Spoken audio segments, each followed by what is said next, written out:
Oke, di video kali ini kita akan belajar tentang gaya London.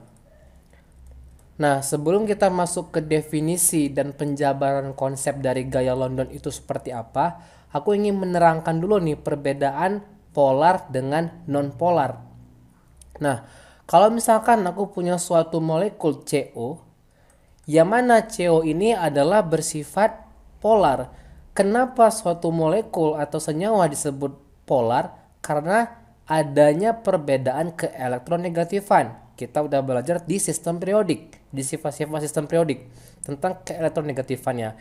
Kita tahu C itu berada jauh di sebelah kiri O. Makanya C itu kalau kita merujuk kembali ke konsep keelektronegatifan, dia tidak lebih elektronegatif dari O. Maka dia lebih elektropositif dan bersifat parsial positif. Sedangkan O itu parsial negatif. Kenapa dia lebih negatif? Artinya apa? Dia lebih menarik elektron ke arahnya, ke arah si O. Karena ada perbedaan muatannya seperti ini, maka kita sebutlah dia dengan apa? Dengan polar. Pol itu dua kutub, positif dan negatif. Makanya disebut dengan senyawa ini yaitu polar. Nah, sekarang kita lihat lagi kalau non polar seperti apa dis. Non polar contohnya apa? Misalkan O2. Nah, O2 itu adalah non polar, senyawa non polar. Kenapa? Karena terdiri dari O dan O, kan gitu ya. Nah, ketika terdiri dari dua senyawa yang sama, otomatis harga keelektronegatifannya sama. Artinya apa? Tidak ada perbedaan keelektronegatifan di sana. Makanya O2, F2, Cl2 itu tuh non polar. Simpelnya karena unsurnya sama, unsur yang sama yang berikatan. Akhirnya apa? Karena unsur yang sama berikatan, tidak ada perbedaan keelektronegatifan, kita sebut dia sebagai apa? Sebagai non-polar. Oke, itu kira-kira kalian udah dapat ya konsepnya seperti apa tentang kepolaran. Nah, sekarang kalau kita ngelihat dari distribusi elektron di dalam senyawa polar dulu nih misalnya. Kalau senyawa polar, ya distribusi elektronnya itu jelas misalkan kayak tadi ini CO, maka sorry, misalkan ini CO tadi ya, kalau yang positif itu sisa elektronnya itu cuman misalkan ada dua, kan dia bersifat lebih elektropositif dan parsial positif, berarti dia parsial masih setengah-setengah gitu, parsial sebagian positif kayak gitu, tapi dia lebih banyak positifnya. Sedangkan kalau yang O misalnya jumlah elektronnya itu udah pasti lebih banyak kayak gitu. Ini untuk CO. Jadi sebaran muatannya seperti ini kalau misalkan polar. Nah, sekarang kalau misalkan suatu atom itu bersifat non polar nih misalnya ya. Kalau non polar, set ini aku gambar atomnya. Di sini intinya misalkan positif 6 misalnya. Nah, elektronnya tersebar secara merata kayak gitu. Jadi elektronnya itu ya udah tersebar secara merata kayak gini 6. Jadi nggak ada yang lebih banyak elektronnya ataupun nggak ada yang lebih sedikit elektronnya. Dia tuh tersebar secara merata muatannya kayak gitu. Makanya kayak tadi tidak ada perbedaan keelektronegatifan. Jadi simpel tuh kayak gini.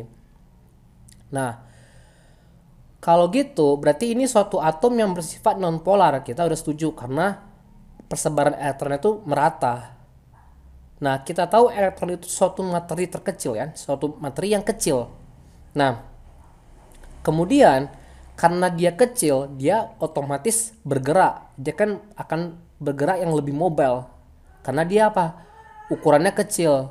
Karena dia bergerak, maka sewaktu-waktu ada suatu kondisi di mana ada suatu kondisi di mana elektronnya ini bergerak ke salah satu sisi. Jadi kalau aku gambar kondisi keduanya itu bergerak misalkan ini kayak gitu. Nah, elektronnya tuh ada suatu waktu di mana dia bergerak misalkan lebih ke arah kiri. Misalkan elektronnya menumpuk di sebelah kiri nih misalnya. Di sini tinggal dua. Sewaktu-waktu kayak gitu. Ini sama masih positif 6 intinya. Ini nukleusnya positif 6. Nah, Di sini kita tahu jumlah elektronnya ada 4, di sini 2. Otomatis yang kiri kan lebih banyak. Karena apa? Ada pergerakan yang terjadi di sana. Dengan begitu, karena elektron itu bergerak, maka hanya temporari sifatnya. Dia tuh hanya sementara. Sementara dia ini bersifat lebih negatif dan dia ini bersifat lebih positif, parsial positif. Kenapa kayak gitu? Karena ya udah pasti elektron yang sebelah kiri ini lebih banyak. Tapi ini sifatnya apa yang paling penting? Ini sifatnya adalah sementara. Kenapa sementara, Dis? Karena tadi konsep dari elektron yang selalu bergerak. Kayak gitu. Nah, inilah yang kita sebut namanya terpolarisasi. Jadi terpolarisasi bukan dia secara dasarnya memang polar kayak CO tadi. Dia itu secara dasarnya kayak gini, non polar, tapi karena elektron itu terus bergerak, ada suatu waktu dia ini menjadi kayak gini, terpolar deh gitu. Ya, karena elektron tadi bergerak. Nah, kondisi yang terpolarisasi tadi kayak gitu. Misalkan ini atom lagi, kita gambarkan kondisi yang ini nih, yang kedua ini. Oke. Misalkan aku punya di sini berarti elektronnya ada 4. Sini 2. Nah, intinya itu positif 6. Kita lihat sekarang apa yang terjadi. Ketika suatu atom ini itu, misalkan ada suatu atom lagi nih, awalnya dia tuh netral-netral aja gitu. Misalkan kondisi awalnya nih ya atom yang non polar, berarti muatannya tuh tersebar merata kayak gitu kan. Nah, di sini intinya misalkan positif 6 juga. Karena di sini parsial negatif dan di sini parsial positif, kita kembali ke konsep electrostatic force ya, gaya elektrostatis, bahwa kalau positif dengan negatif akan saling berinteraksi. Akhirnya karena di sini lebih positif, ini akan menginduksi, akan mempengaruhi atom yang ini yang tadinya awalnya bergerak seperti ini netral ya, non polar. Karena ada pengaruh dari sini, maka ini ya kondisi berikutnya akan menjadi, kita ganti jadi sini. Ini kondisi berikutnya akan menjadi elektron ini ikut bergerak kemari. Kenapa kayak gitu? Karena pengaruh dari positif yang ada di sini muatannya. Gitu. Hasilnya apa kalau gitu, Dis? Nah, hasilnya ya di sini akan lebih banyak negatifnya kayak gitu. Di sebelah kirinya ini akan lebih banyak negatifnya gitu ya. Nah, berarti di sini nanti akan menjadi lebih parsial negatif, di sini parsial positif akibat dari adanya atom yang ini. Jadi mereka akan membentuk gaya yang akan seperti ini. Jadi gak ada gaya tarik menarik di situ. Oke, kondisi berikutnya, maka kita bisa mengambil kesimpulan dari sini bahwa ini aku punya lagi atom. Oke. Di sini parsial negatif, di sini parsial positif. Ya, kita gambarkan kondisi yang seperti ini. Ini parsial positif, ini parsial negatif dan ini parsial positif. Karena positif sama negatif itu saling berinteraksi seperti ini ya. Ini berinteraksi. Nah, gaya inilah yang ini nih, interaksi ini yang kita sebut dengan gaya London kayak gitu. Oh, dari sini kita bisa mengambil kesimpulan bahwa gaya London adalah suatu gaya yang terjadi antar atom nonpolar, dan nonpolar. Kenapa mereka bisa berinteraksi? Karena ada elektron yang sifatnya lebih mobile, bergerak ya, dengan temporari sementara. Karena dia bergerak, terpolarisasi, suatu waktu akan ada yang lebih negatif dan akan ada yang lebih positif. Kemudian ketika ada ketika ada unsur lain, maka dia akan mempengaruhi unsur yang ada di sebelahnya nih, misalnya menyebabkan adanya force ataupun gaya yang kemari. Akibatnya akan terjadi polarisasi di atom yang di sini nih, ada positif dan negatif juga, yang awalnya dia netral. Nah, atom yang terpengaruh di sini namanya adalah induced atom ataupun dipol terinduksi namanya. Jadi dipol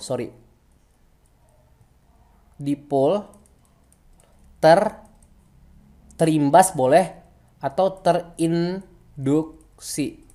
Nah, dipol terinduksi ya, jadi ini istilahnya dipol atom yang terinduksi karena adanya ini tadi.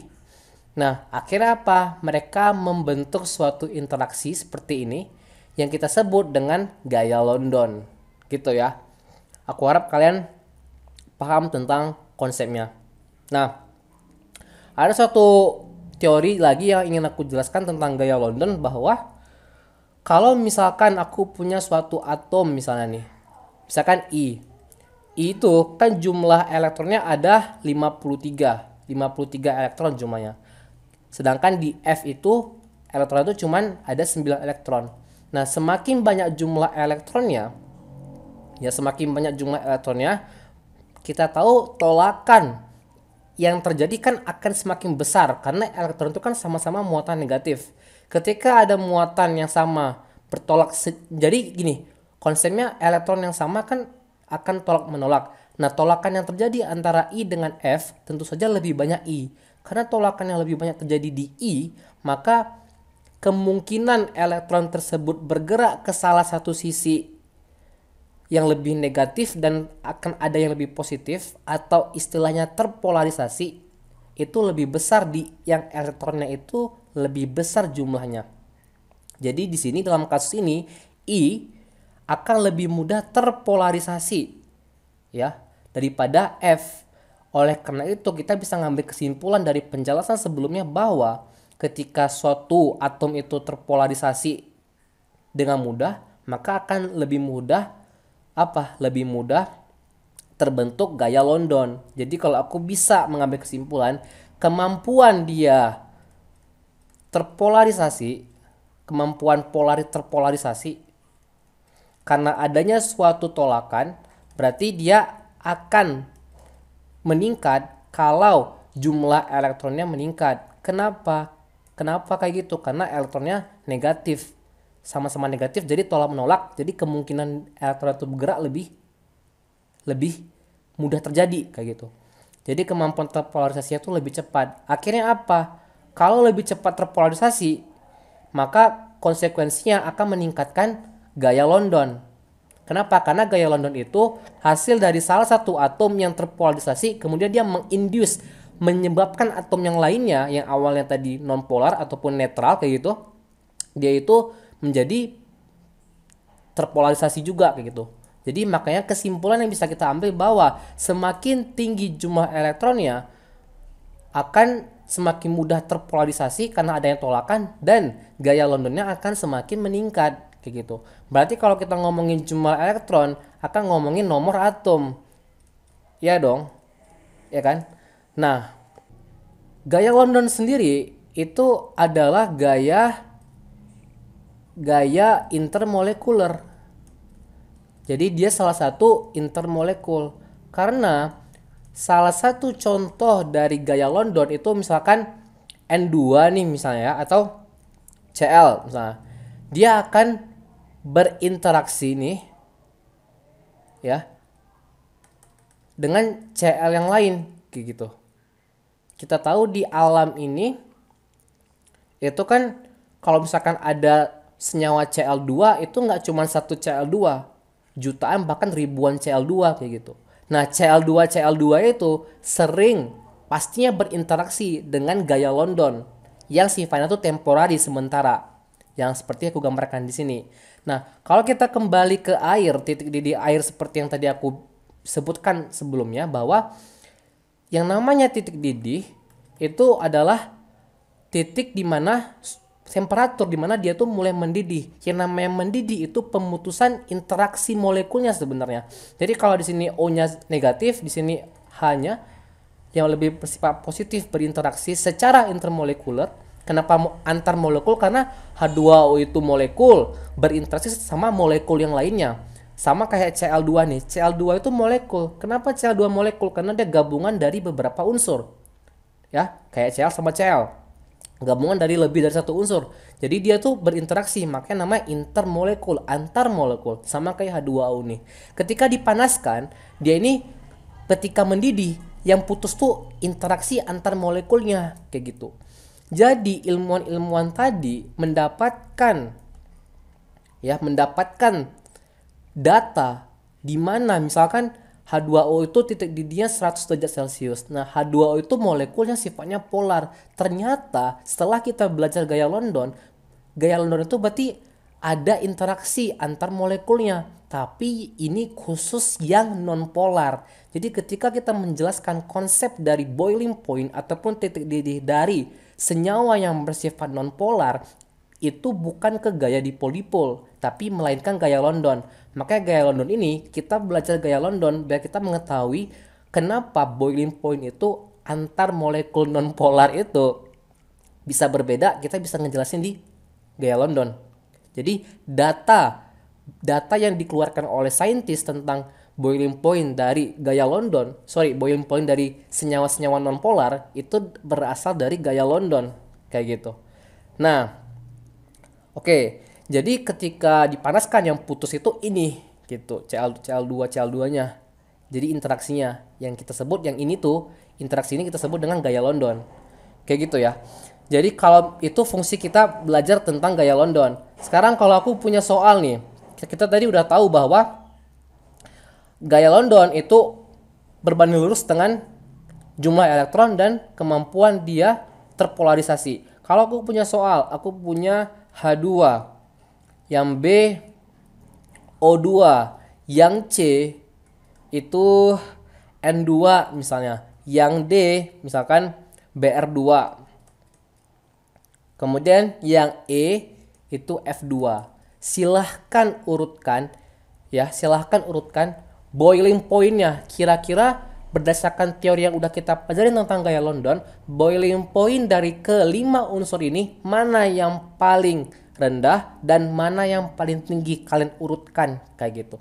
Kalian udah bisa jelasin. Ketika kita dikasih ini, kalau kalian paham konsep tentang gaya London, oke, aku bisa tahu ini boiling pointnya tidak akan lebih tinggi dari sini gitu. Sekarang kita coba bahas ya. Kalian boleh coba kerjain dulu. Sekarang tinggal kita cek dulu jumlah elektronnya. Berarti jumlah elektron berhubungan dengan nomor atom. Nomor atom dari H2 berapa? O2. Nomor atom dari O2, O itu 16 dikali 2, 32. Oke. N2 itu 1N 14. Kalau 2 berarti ada 28. Ya dong. Br2 itu tuh 35. Berarti kalau 2 70. F itu 9 kali 2 18. Berdasarkan dari sini, kalau kita urutkan dari yang terendah, dari yang ketinggi dulu deh. Ketinggi yang terendah, maka boiling point dari yang tertinggi ke yang terendah, pertama Br2, boiling point tertinggi. Kemudian apa? Kira-kira O2, lagi F2, lagi N2, lagi baru H2. This tahu dari mana? Ya dari MR-nya. Nah, sekarang di sini aku kasih data mengenai boiling point dari senyawa-senyawa ini nih. Oke.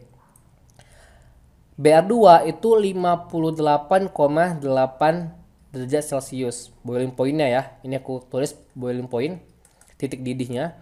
O2 itu minus 183 derajat Celcius. Kemudian F2 itu minus 188, lebih rendah lagi kan. Jadi kalau minus tuh makin besar angkanya justru makin rendah kayak gitu. Nah, minus 188 derajat Celcius. N2 itu minus 195,8 derajat Celcius. H2 itu minus 252,9 derajat Celcius. Tuh, dari sini kalian bisa ngeliat bahwa semakin besar MR-nya, maka gaya London semakin mudah terjadi. Ketika gaya London semakin mudah terjadi, berarti kemampuan terpolarisasinya semakin besar. Dengan begitu, interaksi yang terjadi antara Br2 dengan Br2 yang lainnya, gaya London yang terjadi itu semakin mudah terjadi. Jadi, memerlukan suhu yang lebih tinggi untuk memutuskan interaksi-interaksi tersebut. Oke, kalian bisa ngeliat data yang ada di sini. Satu lagi, aku ingin kasih data tentang gas mulia nih misalkan. Kalau aku punya helium, neon, argon, krypton. Kita lihat. Helium itu 2 nomor atomnya, neon 10, argon 18, krypton 36. Nah, ini boiling point dari helium ketika ketika kita ingin menguapkan helium nih kayak gitu, minus 269 derajat Celcius. Kita lihat lagi, kalau neon berapa? Pastinya makin besar titik didihnya. Ini kan lebih besar daripada 269. Kalau 249 ini minus ya, karena kemudian makin besar lagi suhunya. Terus minus 153 derajat Celcius. Dari sini kita bisa mengambil kesimpulan bahwa gaya London itu semakin besar, boiling point akan semakin besar, apalagi, dan nomor atom.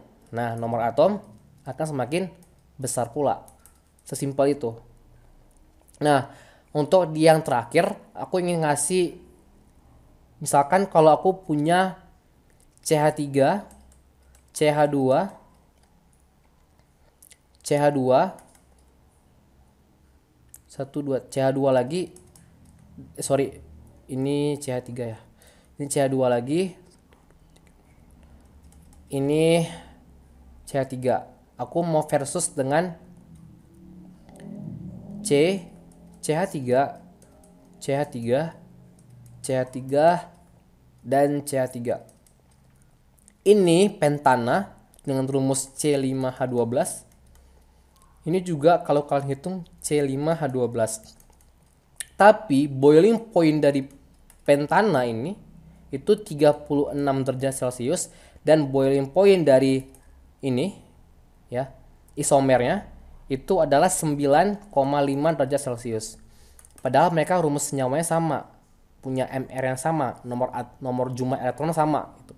Ternyata kenapa boiling point dari pentana yang rantai panjang gitu, yang lurus, itu lebih besar daripada yang bercabang? Karena kalau dia itu seperti ini, lurus kayak gini, itu luas areanya lebih besar daripada yang bentuk cabang seperti ini. Ketika luas area yang semakin besar, akan lebih mudah untuk terpolarisasi muatannya. Ketika lebih mudah terpolarisasi muatannya, maka akan lebih mudah menginduce senyawa berikutnya, dan lebih mudah terjadi dispersi London, gaya dispersi London. Kayak gitu. Nah, jadi kesimpulannya, aku kasih dengan tinta yang lain, semakin besar luas permukaan, maka semakin besar gaya Londonnya. Oke? Dan semakin besar pula boiling point-nya. Sekian dulu untuk video kali ini. Aku harap kalian memahami sepenuhnya tentang konsep dari gaya London. Oke?